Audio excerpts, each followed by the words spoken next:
नापसंद करने की वजह भी हो सकती है, कई सारी हो सकती है। अगर तुम अपने ऊपर ही देख लो तो तुम में भी तो कुछ अवगुण है ना। और वो अवगुण के कारण कोई तुम्हें भी मना कर सकता है, पर नहीं किया ना।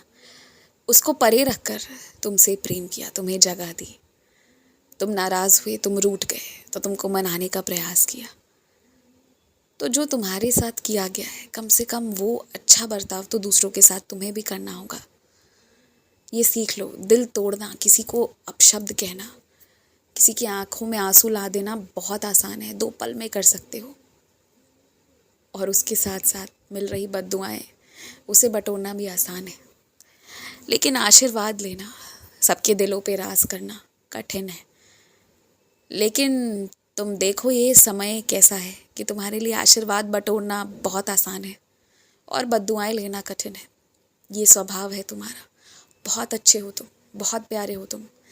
इसलिए कभी भी कोई तुम्हारे लिए बुरा कहता है ना, तो उसे जवाब मैं स्वयं खड़े होकर देता हूँ। मगर तुम इस पर कभी भी घमंड मत करना। मेरी सच्चरित्र जिसे भेंट देना चाह रहे थे, अगले महीने दे देना उसे भेंट। उसके लिए मेरी सच्चरित्र मंगवा लो, रख लो अपने पास मंगवा कर, उसे अच्छे तरीके से सजा कर। और हाँ, उसके साथ मेरा एक चित्र ज़रूर देना। मेरी सच्चरित्र और मेरा एक चित्र ये होना चाहिए। और हर महीने ना किसी एक व्यक्ति को मेरी सच्चरित्र दो, जिसके पास पहले से नहीं है उसे दो। उससे कहो कि वो एक बार बस इसे पढ़ ले और उसकी इच्छा पूरी होगी, इतना कहकर उसे पढ़ने को लगा दो। आगे सब मेरा काम है, आगे मेरी जिम्मेदारी और उसकी किस्मत से उसकी सफ़र, उसमें तुम कुछ नहीं कर सकते। लेकिन शुरुआत तुम करवा सकते हो। और ये सेवा करो, अपने पैसे इधर उधर कहीं भी मत रखो, क्योंकि रख कर या तो तुम भूल जाते हो और बहुत दिनों के बाद आते हो, तो उसे मैं संभाल कर रखता हूँ।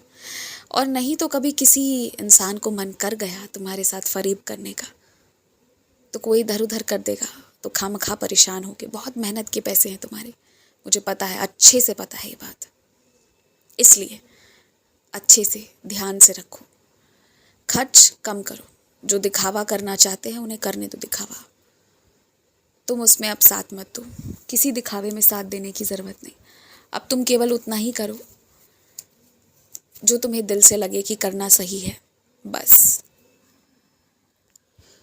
कुछ लोगों से मन हट गया है तुम्हारा, क्योंकि अब उनकी वास्तविकता तुम्हारे सामने आने वाली है। और अब जब आएगी ना, तो तुम्हें परेशानी नहीं होगी, तुम आराम से उन सबको सहन कर लोगे, क्योंकि तुम उम्मीद ही वैसा कर रहे हो। अगर नहीं आई होती ना, मन नहीं हटी होती, तो बहुत तकलीफ़ होती तुम्हें। अब नहीं होगी तकलीफ़, चिंता मत करो, खुश रहो। और हाँ, खीर बहुत अच्छी थी।